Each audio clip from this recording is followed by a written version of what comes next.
আসসালামু আলাইকুম। এটিএন বাংলা সংবাদে সবাইকে স্বাগত জানাচ্ছি আমি ভাবনা আহমেদ। শুরুতেই বিআরবি কেবলস সংবাদ শিরোনাম। করোনায় মৃত্যু কমলেও বাড়ছে সংক্রমণ, 7 দিনের লকডাউনে সীমান্ত জেলা চাঁপাইনবাবগঞ্জ।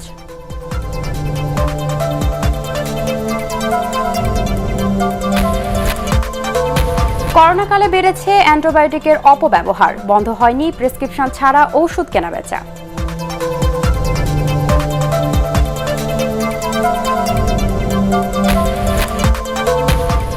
দুই মাস পর অর্ধেক আসন খালি রেখে বেশি ভাড়ায় দুইপাল্লার বাস ট্রেন লঞ্চ চালু।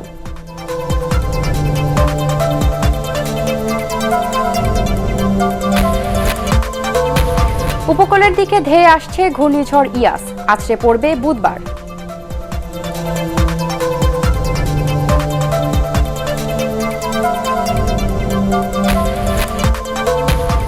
এবং ইসরায়েলের সাথে বাংলাদেশের কূটনৈতিক সম্পর্ক তৈরির সম্ভাবনা নেই বললেন তথ্যমন্ত্রী।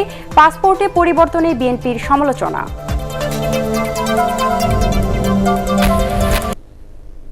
শুনছিলেন বিআরবি কেবল সংবাদ শিরোনাম। এবারে বিস্তারিত সংবাদ। করোনায় মৃত্যুহার কিছুটা কমলেও এখনো বাড়তির দিকে সংক্রমণ। গত 24 ঘন্টায় প্রাণঘাতী এই ভাইরাসে আরও 25 জনের মৃত্যু হয়েছে। এ নিয়ে মৃতের সংখ্যা বেড়ে দাঁড়িয়েছে 12,401-এ। মৃতদের মধ্যে 21 জন পুরুষ ও 4 জন মহিলা। এর মধ্যে 41 থেকে 60 বছরের মধ্যে 11 জন আর 60ঊর্ধ্ব 13 জন। সবশেষ 24 ঘন্টায় 17,683টি নমুনা পরীক্ষায় 1,441 জনের করোনা শনাক্ত হয়েছে। এ নিয়ে দেশে মোট শনাক্ত রোগীর সংখ্যা দাঁড়ালো 7,90,521 জনে। শনাক্তের হার 8.15%। এছাড়া 24 ঘন্টায় সুস্থ হয়েছেন 834 জন। স্বাস্থ্য অধিদপ্তরের সংবাদ বিজ্ঞপ্তিতে এসব তথ্য জানানো হয়। করোনা সংক্রমণ ভয়াবহ আকার ধারণ করায় চাঁপাইনবাবগঞ্জ জেলায় কাল থেকে 7 দিনের লকডাউন ঘোষণা করেছে স্থানীয় প্রশাসন।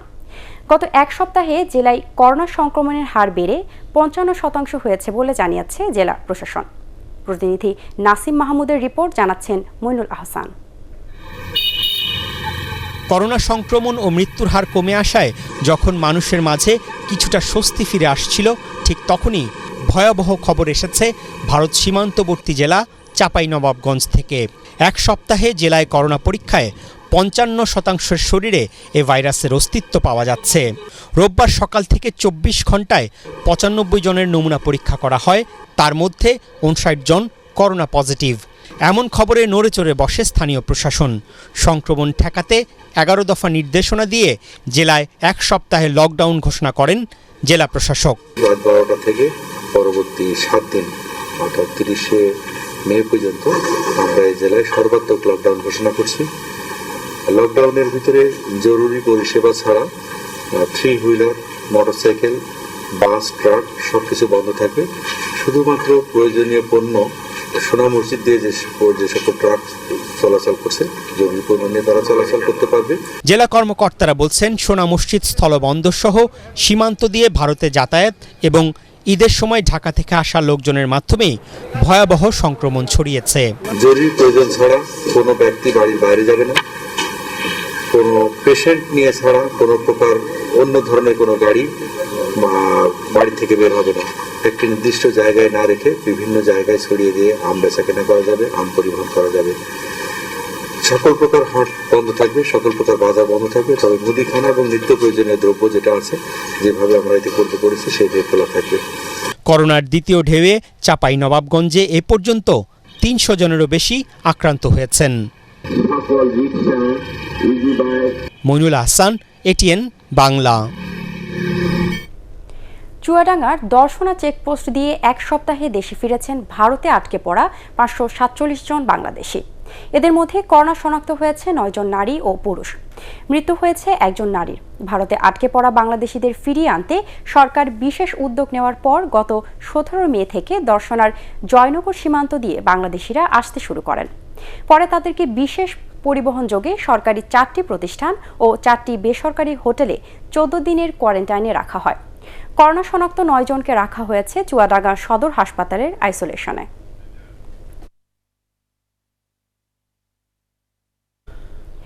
করোনা পরিস্থিতিতে চলমান বিধিনিষেধ বাড়ায় 4 সংসদীয় আসনের উপনির্বাচনের তফসিল দেয়নি নির্বাচন কমিশন। কমিশন সভা শেষে ইসি সচিব হুমায়ুন কবির খন্দকার একথা জানান। তিনি বলেন, পরিবর্তিত পরিস্থিতিতে ঢাকা 14, লক্ষ্মীপুর 2, সিলেট 3 ও কুমিল্লা 5 আসনের উপনির্বাচন জুলাইয়ের মাঝামাঝি করার চিন্তাভাবনা হচ্ছে। আগামী 2 জুন কমিশন সভায় এ ব্যাপারে চূড়ান্ত সিদ্ধান্ত নেওয়া হবে। ইউনিয়ন পরিষদ সহ অন্যান্য নির্বাচনের সিদ্ধান্ত নেওয়া হবে ওই দিন। ফুল কমিশন একমত হয়েছে, যেহেতু সরকার লকডাউন 30 তারিখ পর্যন্ত বৃদ্ধি করেছে এবং মিড জুলাইতে যদি সংসদের এই 4টি আসনে উপনির্বাচন করতে হয় তাহলে যথেষ্ট পরিমাণে সময় আছে। এই জন্য মাননীয় কমিশনার বৃন্দ একমত হয়েছেন যে আমরা 2 তারিখে বসেই সিদ্ধান্ত নেব মিড জুলাইয়ের কোন তারিখে আমরা ইলেকশন করব। করোনাকালে অ্যান্টিবায়োটিকের অপব্যবহার বেড়েছে বলে জানিয়েছেন বিশেষজ্ঞ চিকিৎসকরা। হাসপাতালগুলোতে যেমন অতিরিক্ত অ্যান্টিবায়োটিক দেওয়া হচ্ছে, তেমনি প্রেসক্রিপশন ছাড়াই এই ঔষধ কেনা অব্যাহত আছে। এটা নিয়ন্ত্রণ করতে না পারলে অ্যান্টিবায়োটিক সেবনেও রোগ সারবে না বলে আশঙ্কা করছেন চিকিৎসকরা।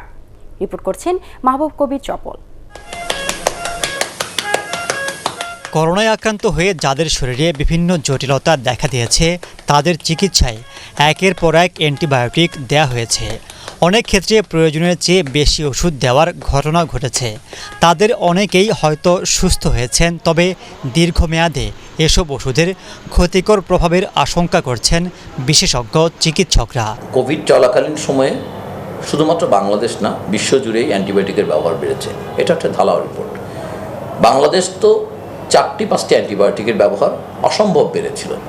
মানুষ মুড়িমুড়কির মতো ঘরে বসে খেয়েছে এবং হাসপাতালে ভর্তি রোগীরাও ঢালাওভাবে 2-3টে অ্যান্টিবায়োটিক ঢালাওভাবে পেয়েছে।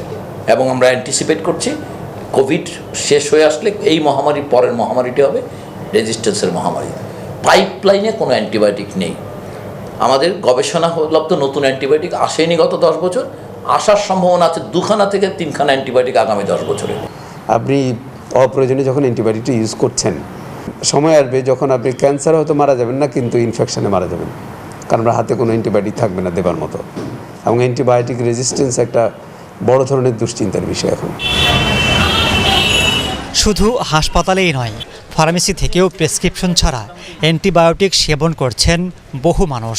এতে ভয়াবহ সংকটের আশঙ্কা করছেন চিকিৎসকরা। ফেসবুক বা ইউটিউব বা লাইভে এসে যদি কেউ অ্যান্টিবায়োটিক তারপর গাইডলাইনে যে সমস্ত ওষুধ নাই সেটাকে প্রমোট করে, তাহলে সেটার কেন আমরা আইনগত ব্যবস্থা নিচ্ছি না, কেন ডিজিটাল আইনে সেটাকে আমরা ধরছি না? শুধুমাত্র অ্যান্টিবায়োটিকের লেবেল, প্যাকেট এবং ট্যাবলেট ক্যাপসুলগুলোর রং লাল করে দেওয়া হোক। মানুষের নিজ দায়িত্ব হচ্ছে উনি পরামর্শ ছাড়া অ্যান্টিবায়োটিক কিনবেন না। দোকানদার প্রেসক্রিপশন ছাড়া অ্যান্টিবায়োটিক বিক্রি করবেন না। ওষুধ কোম্পানিগুলো ডাক্তার ছাড়া অন্য কারোর কাছে অ্যান্টিবায়োটিকের প্রমোশন করবেন না। হাসপাতালগুলো নিজস্ব অ্যান্টিবায়োটিক গাইডলাইন মেনেও অ্যান্টিবায়োটিক ব্যবহার করবেন না। জাতীয়ভাবে গাইডলাইন থাকবে। ওষুধ সেবনের প্রবণতা কমিয়ে স্বাস্থ্যসম্মত জীবনযাপনের পরামর্শ চিকিৎসকদের। মাহবুব কবির চপল, এটিএন বাংলা, ঢাকা। প্রায় 2 মাস পর আবারও শুরু হলো দূরপাল্লার বাস, ট্রেন ও লঞ্চ চলাচল। সরকারি নির্দেশনা অনুযায়ী অর্ধেক আসন খালি রেখে 60% বেশি ভাড়ায় দূরপাল্লার গণপরিবহন চলাচল শুরু হয়েছে। গণপরিবহন চালু হওয়ায় অনেকেই রওনা হয়েছেন বিভিন্ন গন্তব্যে। শফিকুল ইসলাম শামীমের রিপোর্ট। লকডাউনের আদলে সরকার ঘোষিত বিধিনিষেধের 50তম দিনে চালু হলো সব ধরনের গণপরিবহন। সদরঘাট লঞ্চ টার্মিনাল ফিরেছে আবারও আগের রূপে। দক্ষিণাঞ্চলের বিভিন্ন গন্তব্যে যাওয়ার জন্য ঘাটে ভিড়েছে 1/2 লঞ্চ। রাজধানীর বিভিন্ন আন্তজেলা বাস টার্মিনাল থেকে দূরপাল্লার বাস চলাচল শুরু হয়েছে। অর্ধেক আসন খালি রাখার শর্তে গত 30 মার্চ 60% ভাড়া বৃদ্ধির অনুমতি দেয় বিআরটিএ। তবে 5 এপ্রিল বন্ধ হয়ে যায় বাস চলাচল। এদিকে 49 দিন বন্ধ থাকার পর সোমবার সকাল থেকে যাত্রীবাহী ট্রেন চলাচল শুরু হয়। অর্ধেক আসনে যাত্রী নিয়ে ট্রেন চলাচল করছে। সরকার খুব ভালো প্রস্তুতি নিচ্ছে, যেহেতু আগেই করার দরকার ছিল, করে নাই, এখন করছে, তো মোটামুটি ভালোই হয়েছে। ইনশাল্লাহ ঠিক মতো যাইতে পারবো। অনেক কষ্ট গেছে, সিএনজি দিয়ে গেছি, বালাকাইতে বাসে গেছে, অনেক টাকা খরচ করে গেছে। কমলাপুর স্টেশন পরিদর্শনে এসে রেলমন্ত্রী জানান, টিকিট ছাড়া কোনোভাবেই স্টেশনে ঢুকতে দেওয়া হবে না। এতে স্বাস্থ্যবিধি মানা সহজ হবে। সরকারের সিদ্ধান্ত অনুযায়ী আমরা অর্ধেক যে একটা সিট খালি রেখে এবং সকল প্রকার স্বাস্থ্যবিধি মেনে অর্ধেক অর্থাৎ 56-28 চড়া এই ট্রেন আমরা আজ থেকে চালানো শুরু করেছি। রেলমন্ত্রী জানান, স্বাস্থ্যবিধি মানার বিষয়ে দেশের সব স্টেশনে নির্দেশনা দেয়া আছে। করোনা মহামারীর মধ্যে সরকারি বিধিনিষেধ কিছুটা শিথিল হওয়ার কারণে আবারও বাস ট্রেন চালু হওয়ায় অনেকেই রওনা হয়েছেন বিভিন্ন গন্তব্যে। প্রথম দিনে যাত্রীচাপ অনেকটাই কম ছিল বলে স্বাচ্ছন্দ্যেই রওনা হতে পেরেছেন তারা।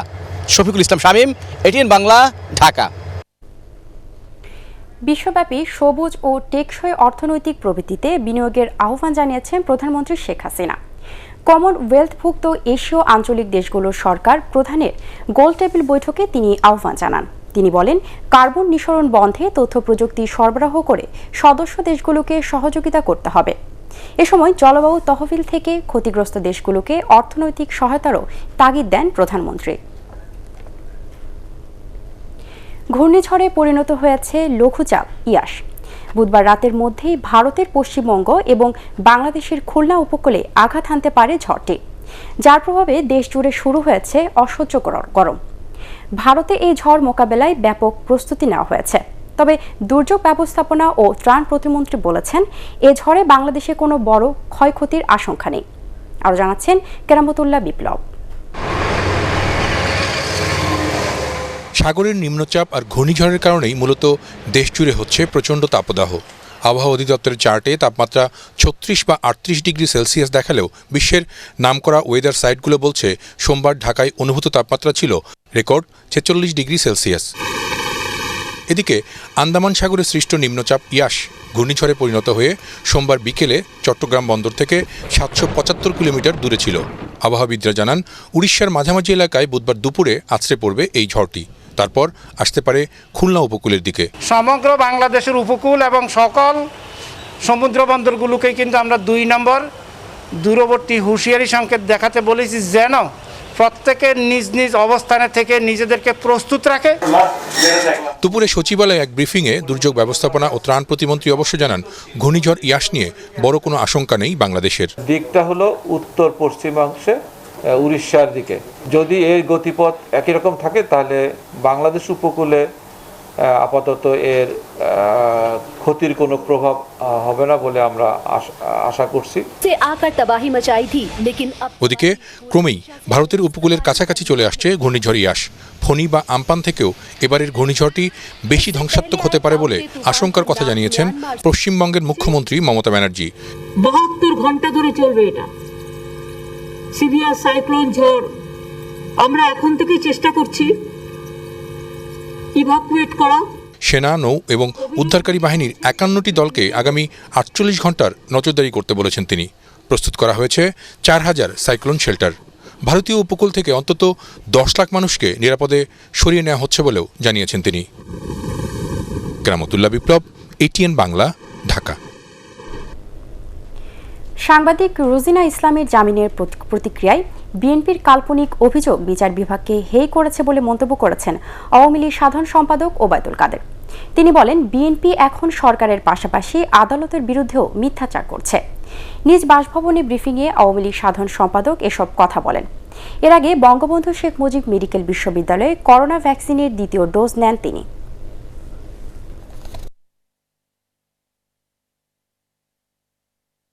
পাসপোর্ট একান্তই একটি ট্রাভেল ডকুমেন্ট এবং আইডেন্টিটি। পাসপোর্ট এবং বৈদেশিক সম্পর্ক নিয়ে মির্জা ফখরুল সাহেব হঠাৎ এরূপ কাল্পনিক মনগড়া অভিযোগ কেন করলেন সেটা বোধগম্য নয়।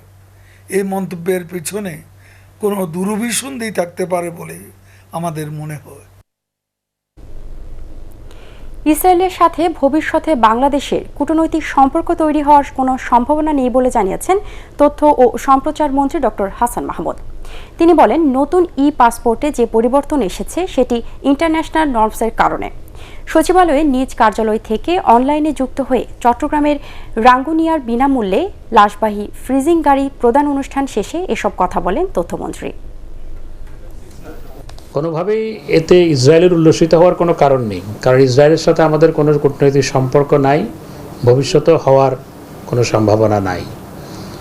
এবং পাসপোর্টে যাই লেখা থাকুক না কেন, বাংলাদেশিদের জন্য ইসরায়েল ভ্রমণ নিষিদ্ধই থাকবে, বন্ধই থাকবে। একই সাথে ইসরায়েলি পাসপোর্ট নিয়ে কেউ বাংলাদেশে আসাটাও বন্ধ থাকবে। বাংলাদেশের পাসপোর্ট থেকে ভ্রমণ নিষেধাজ্ঞায় ইসরায়েলের নাম সরিয়ে নেওয়ার বিষয়ে স্বরাষ্ট্র মন্ত্রণালয়ের নীরবতায় সরকারের নীতিহীন অবস্থান প্রকাশ পেয়েছে বলে মন্তব্য করেছেন বিএনপি মহাসচিব মির্জা ফখরুল ইসলাম আলমগীর। গুলশান কার্যালয়ে সংবাদ সম্মেলনে তিনি অভিযোগ করে বলেন, এবার ইসরায়েলি আগ্রাসনের বিপক্ষে সরকার সুস্পষ্ট কোনো অবস্থান নেয়নি। সরকার ফিলিস্তিন নাগরিকদের উপর ইসরায়েলি হামলার বিরুদ্ধে কেবলমাত্র একটি দায়সারা গোছের বিবৃতি প্রদানের মধ্যেই নিজেদের দায়িত্ব সীমাবদ্ধ রেখেছে।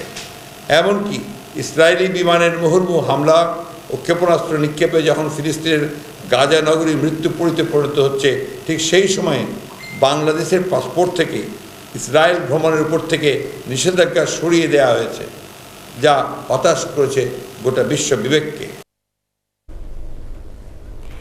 করোনায় নতুন করে দরিদ্র, কর্মহীন এবং বেকার হওয়া জনগোষ্ঠীকে গুরুত্ব দিয়ে 2021 এবং 22 অর্থবছরের বাজেট প্রণয়নের পরামর্শ দিয়েছেন বিশ্লেষকরা। তাদের মতে কর্মসংস্থান হয় এমন খাতে বরাদ্দ বাড়িয়ে বাস্তবায়নে মনিটরিং জোরদার করতে হবে। বাজেটে বিনিয়োগ ও অবকাঠামো খাতে বিশেষ নজর থাকবে বলে জানিয়েছেন পরিকল্পনা মন্ত্রী এম এ মান্নান। শারফুল আলমের রিপোর্ট। করোনা মহামারীর প্রভাবে নানাভাবে ক্ষতিগ্রস্ত অর্থনীতি। গবেষণা প্রতিষ্ঠান power and participation research centre পিপিআরসির তথ্য অনুযায়ী করোনায় দেশে নতুন করে দরিদ্র হয়েছেন 2,45,00,000 মানুষ। গত মার্চের হিসাব অনুযায়ী দেশে দরিদ্র মানুষ মোট জনসংখ্যার 14.75 ভাগ। এমন বাস্তবতায় আসছে 2021-22 অর্থবছরের বাজেট। বড় লক্ষ্য হওয়া উচিত এই বর্ধিত দারিদ্র কমিয়ে আনার বাজেট। আমরা মনে করি যে সেই লক্ষ্যে সরকারের বাজেট কাঠামোর ভিতরে উল্লেখযোগ্যভাবে তার রাজস্ব কাঠামো এবং তার এডিপি বা বার্ষিক উন্নয়ন কর্মসূচির কাঠামো সেভাবে বিন্যস্ত থাকা দরকার। অনেকগুলো চাকরি হারিয়েছেন, তারপরে আমাদের ইনফর্মাল সেক্টর এবং আমাদের ছোট ছোট উদ্যোক্তা যারা, তাদের জন্য একটি বিশেষ বরাদ্দ থাকবে। এই বরাদ্দ বাস্তবায়ন করা এবং সেটার জন্য সঠিক কমপ্লায়েন্স এবং মনিটরিং করা। এবারও অবকাঠামো, স্বাস্থ্য, শিক্ষা খাতকে গুরুত্ব দিয়ে বাজেট হতে যাচ্ছে। তবে বেশি কর্মসংস্থান হয় এমন খাতে বিশেষ বরাদ্দের ইঙ্গিত দিয়েছেন নীতি নির্ধারকরা। ছোট ইন্ডাস্ট্রি এইরকম, তাদের হোটেল, রেস্টুরেন্ট বিশেষ করে এখানে কিছু চাকরিচ্যুতি হয়েছে। এগুলোর জন্য সরকারও তো ইতিমধ্যে আপনারা জানেন প্রায় 40 লাখ পরিবারের জন্য মাননীয় প্রধানমন্ত্রী ঘোষণা দিয়েছেন। কত সংখ্যাটা হয়তো বলে 3 নগদ সহায়তা দেবেন, আরও নগদ সহায়তা হয়তো কিছু আসবে। সরকার কাছে থাকতে চায়। অপ্রাতিষ্ঠানিক খাতে যারা সরকারি সহায়তা পান না তাদেরকেও এবারের বাজেটে যুক্ত করা হচ্ছে বলে জানিয়েছেন বিশেষজ্ঞরা। শরফুল আলম, এটিএন বাংলা, ঢাকা।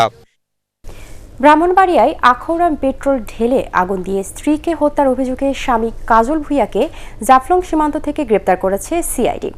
13 মে অভিযুক্ত কাজল ভূঁইয়া স্ত্রী ডলি বেগমের গায়ে পেট্রোল নিক্ষেপ করে লাইটার দিয়ে আগুন ধরিয়ে দেয়।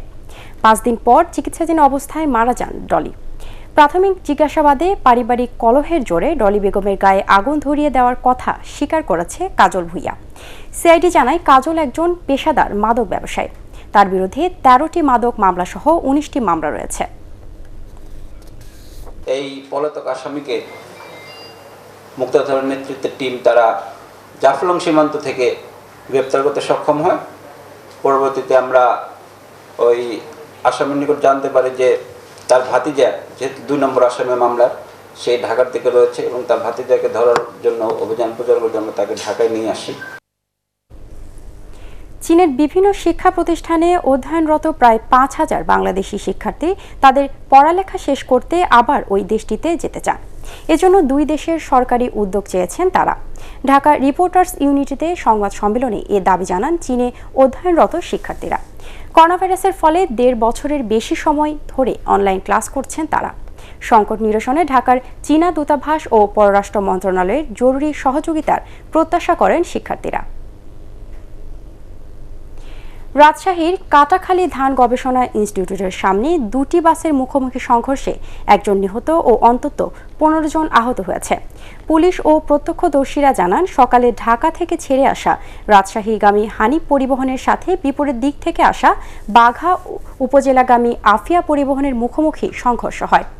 এতে ঘটনাস্থলেই আফিয়ার চালকের মৃত্যু হয়। আহতদের রাজশাহী মেডিকেল কলেজ হাসপাতালে ভর্তি করা হয়েছে। তাদের মধ্যে 6 জনের অবস্থা আশঙ্কাজনক। মাটি ব্যবহার না করে পরিবেশ বান্ধব বিকল্প ইট তৈরি করছেন দিনাজপুরের এক উদ্যোক্তা। নতুন এই ইট পোড়াতে হচ্ছে না বলে জ্বালানি সাশ্রয়ের পাশাপাশি পরিবেশ দূষণমুক্ত থাকছে বলেও জানান তিনি। তার দাবি, সাধারণ ইটের চেয়ে এই ইট কয়েক গুণ বেশি মজবুত এবং স্থায়িত্ব বেশি। দিনাজপুর থেকে হুমায়ুন কবিরের রিপোর্ট, জানাচ্ছেন জাহিদুল আলম। দিনাজপুর থেকে 25 কিলোমিটার পূর্বে বীরগঞ্জ উপজেলার কুড়িদিঘিয়া গ্রামে তোফাজ্জল হোসেন নামে এক ক্ষুদ্র উদ্যোক্তা এই নতুন ইট তৈরির কাজ শুরু করেছেন। এই ইট তৈরিতে ব্যবহার করছেন সিমেন্ট, পাথরের গুঁড়া, নদীর বালুসহ কেমিক্যাল। চীন থেকে আনা এই মেশিনের একটিতে দিনে 25,000 ইট তৈরি হয়। মাটি দিয়ে তৈরি ইটের চাইতে এর স্থায়িত্ব প্রায় 7 থেকে 8 গুণ বেশি বলে জানান ভাটা মালিক। এছাড়া নতুন এই ইট পোড়ানোর দরকার হয় না বলে খরচও অনেক কম। এই ইটের স্থায়িত্ব প্রায় 1000 বছর। আর আমাদের যে লোকাল ইটগুলো তৈরি হচ্ছে, এটা পরিবেশ দূষণ করে, এটা মাটি পুড়াইতে হয়, আর স্থায়িত্ব কম। পোড়ানোর ঝাঁকি না থাকায় কয়লাসহ নানা ধরনের জ্বালানি এবং আবাদি জমি সুরক্ষিত থাকছে। পাশাপাশি কালো ধোঁয়ায় দূষণ থেকেও রক্ষা পাচ্ছে পরিবেশ। কংক্রিট ব্রিকটা এটা ব্যবহারের জন্য সরকার সবসময় উৎসাহ প্রদান করতেছে। আমরা উদ্যোক্তাদের এরকম সাধুবাদ জানাচ্ছি যারা এরকম পরিবেশ বান্ধব কংক্রিট ব্রিক ওয়াল করতেছে। নতুন এই ইট ভাটায় স্থানীয় 50টি পরিবারের প্রায় 200 শ্রমিকের কর্মসংস্থানও সৃষ্টি হয়েছে। মাটি লাগবে না, এখানে কয়লা লাগবে না, এখানে খড়ি লাগবে না। এই ভাটা থাকলে বাংলাদেশের পরিবেশ অনেক উন্নতির দিকে যাবে। চীনা প্রযুক্তির এই ইট দামের সাশ্রয়ী ও স্থায়িত্ব বেশি হওয়ায় 6 মাসেই এলাকায় আবাস বা অফিস কারখানা নির্মাণে ব্যবহারে আগ্রহ সৃষ্টি করেছে বলে জানান এই উদ্যোক্তা। Bureau report, ATN Bangla. এবারে আল আরাফা ইসলামী ব্যাংক অর্থ সংবাদ।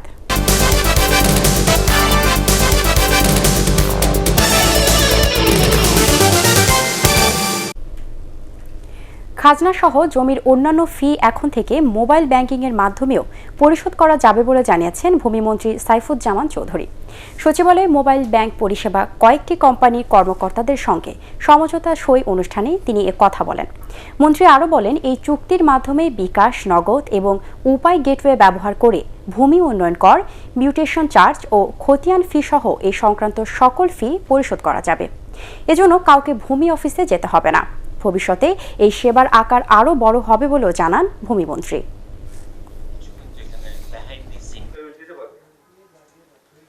জনগণকে তাদের দৌড়গড়ায় সেবা পৌঁছে দেওয়া, সেবা পৌঁছে তার ফিজিক্যালি গিয়ে তো আমরা সেবা পৌঁছাতে পারবো না। Obviously it has to B through digital process. আলহামদুলিল্লাহ আমাদের এই ডিজিটাল প্রসেসটা খুবই এফেক্টিভ হয়েছে। এবারে আন্তর্জাতিক সংবাদ।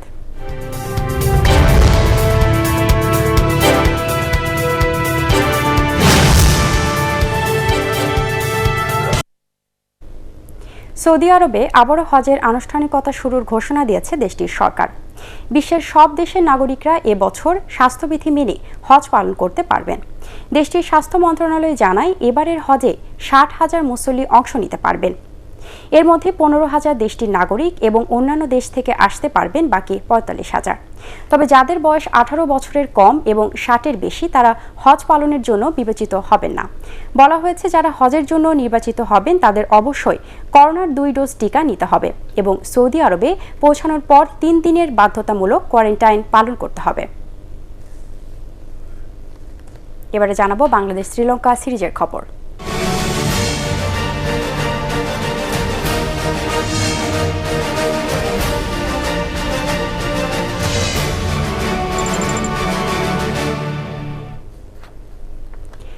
সিরিজ জয়ের লক্ষ্যে দ্বিতীয় ওয়ানডেতে কাল দুপুরে শ্রীলঙ্কার বিপক্ষে মাঠে নামবে বাংলাদেশ। এই ম্যাচ জিতলেই 2023 বিশ্বকাপ সুপার লিগ পয়েন্ট টেবিলের 1 নম্বরে উঠে যাবে টাইগাররা। অন্যদিকে সিরিজে সমতা ফেরাতে দ্বিতীয় ওয়ানডেতে জিততে চায় শ্রীলঙ্কাও। শেরেবাংলা জাতীয় ক্রিকেট স্টেডিয়ামে দুপুর 1টায় মুখোমুখি হবে এই দুদল। মুমিনুর রিপনের রিপোর্ট। প্রথম ওয়ানডে জিতে কিছুটা স্বাচ্ছন্দ্যে রয়েছে বাংলাদেশ। সিরিজে এগিয়ে থাকায় আর প্রচণ্ড গরমের কারণেই হয়তো ক্রিকেটারদের বিশ্রামে রেখেছেন কোচ রাসেল ডোমিঙ্গো। দল অনুশীলনে না গেলেও দ্বিতীয় ম্যাচ জয়ের আত্মবিশ্বাস ঠিকই আছে টাইগারদের। মন থেকে যাচ্ছিলাম এবং এফোর্ট দিচ্ছিলাম যতটা পারে নিজে থেকে, কারণ একটা বাংলাদেশের জয়ের খুব দরকার ছিল।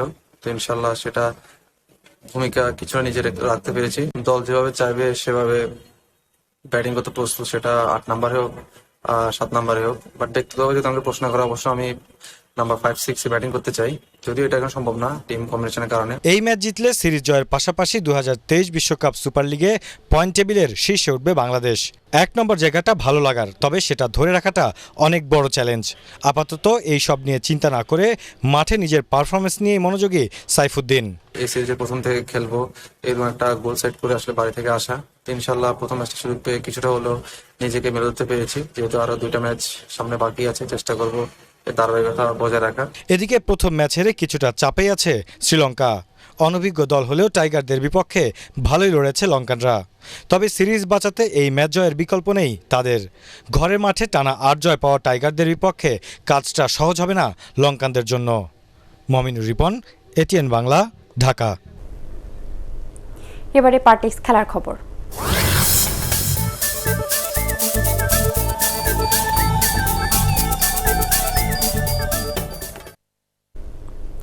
বঙ্গবন্ধু জ্যেষ্ঠ পুত্র শহীদ ক্যাপ্টেন শেখ কামালের নামে জাতীয় ক্রীড়া পরিষদ পুরস্কার চালু করছে সরকার।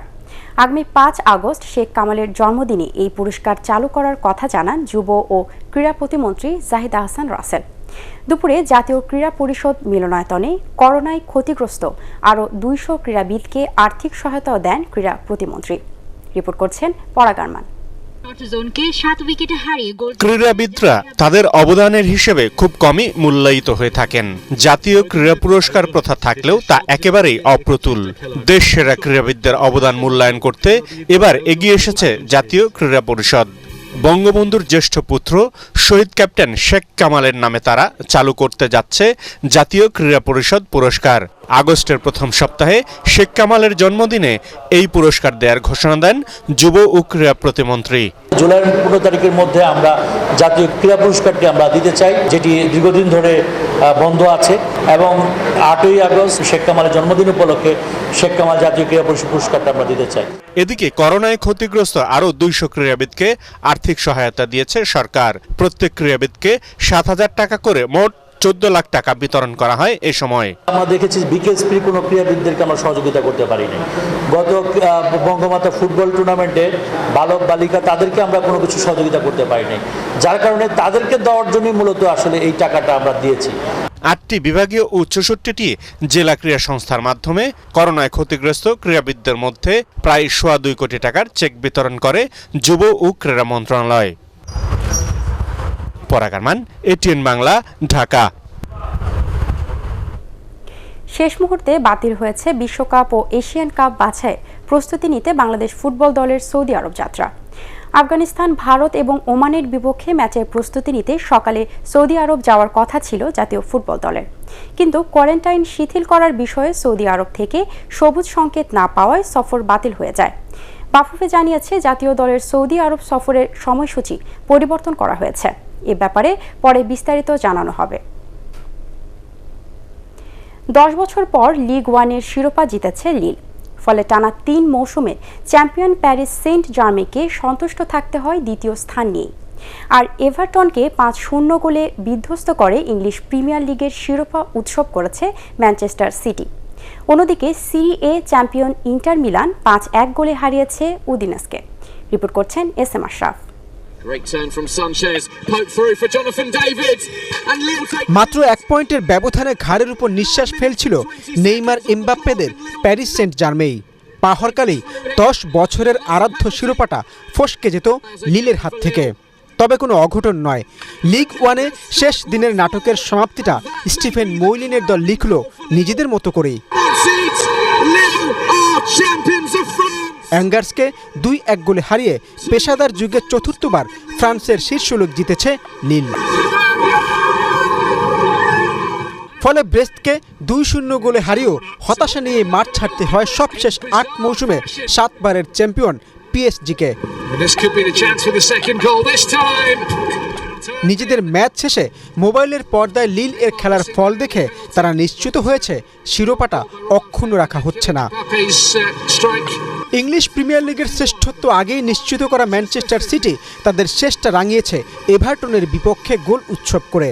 শেষ 10 মৌসুমে এ নিয়ে 5 বার শিরোপা নিজেদের করে নিয়েছে ম্যান সিটি। পেপ গার্দিওলাই জিতেছেন 3 বার। Kevin De Bruyne, Gabriel Jesus আর ফিল ফোডেনের সাথে লিগে নিজের শেষ ম্যাচটা সার্জিও আগুয়েরো স্মরণীয় করে রাখলেন 2 গোল করে। এ নিয়ে ম্যান সিটির হয়ে 389 ম্যাচে 260 গোল করেন আর্জেন্টাইন সুপারস্টার। 11 বছর পর সিরি এর শিরোপা জেতা ইন্টার মিলান তাদের শেষ ম্যাচে উদিনেসকে হারিয়েছে 5-1 গোলে। করোনার পর প্রথমবারের মতো মাঠে বসে খেলা দেখতে আসা 1000 দর্শকের সাথেই উচ্ছ্বাসে ফেটে পড়েন লাউতারো মার্টিনেজ, রোমেলো লুকাকুরা। SM Ashraf, ATN Bangla. আগামী মৌসুমে বার্সেলোনাতে দেখা যেতে পারে আর্জেন্টাইন তারকা সার্জিও আগুয়েরোকে। ইংলিশ প্রিমিয়ার লিগের শিরোপা জয়ের পর সংবাদ সম্মেলনে একথা জানান ম্যানচেস্টার সিটির কোচ পেপ গার্দিওলা। তিনি জানান আগুয়েরো বার্সেলোনার সাথে চুক্তির খুব কাছাকাছি চলে গেছেন। এদিকে শিরোপা জয়ের উৎসবের মধ্যেই ম্যানচেস্টার সিটির মাঠ ইত্তেহাদ স্টেডিয়ামে প্রায় 10,000 দর্শক তাদের প্রিয় ফুটবলারকে শেষ বিদায় জানান। 2 গোল করে এক ক্লাবের হয়ে ইংলিশ লিগে ওয়েন রুনির করা সর্বোচ্চ 183 গোলের রেকর্ড ভেঙে দেন সার্জিও আগুয়েরো। 10 বছরের সিটিজেনদের হয়ে 260 গোল করেন তিনি। শেষ করার আগে বিআরবি কেবল সংবাদ শিরোনাম আরও একবার। করোনায় মৃত্যু কমলেও বাড়ছে সংক্রমণ। 7 দিনের লকডাউনে সীমান্ত জেলা চাঁপাইনবাবগঞ্জ।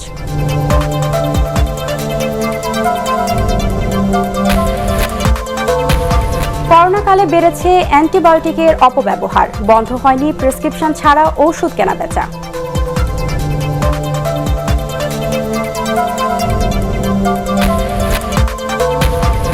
দুই মাস পর অর্ধেক আসন খালি রেখে বেশি ভাড়ায় দূরপাল্লার বাস, ট্রেন, লঞ্চ চালু।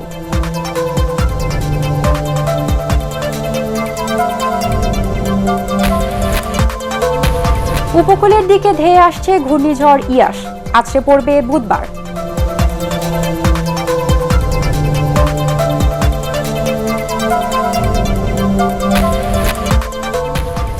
এবং ইসরায়েলের সাথে বাংলাদেশের কূটনৈতিক সম্পর্ক তৈরির সম্ভাবনা নেই বললেন তথ্যমন্ত্রী।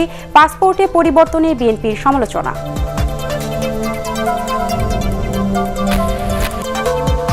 পরবর্তী সংবাদ দেখার আমন্ত্রণ জানিয়ে এখনকার মতো শেষ করছি। করোনা ভাইরাস থেকে নিজেকে সুরক্ষিত রাখতে মাস্ক পরুন এবং বারবার হাত পরিষ্কার করুন। এছাড়া এটিএন বাংলার সংবাদ ইউটিউবে দেখতে ব্রাউজ করুন youtube/ATN বাংলা নিউজ। ধন্যবাদ সবাইকে।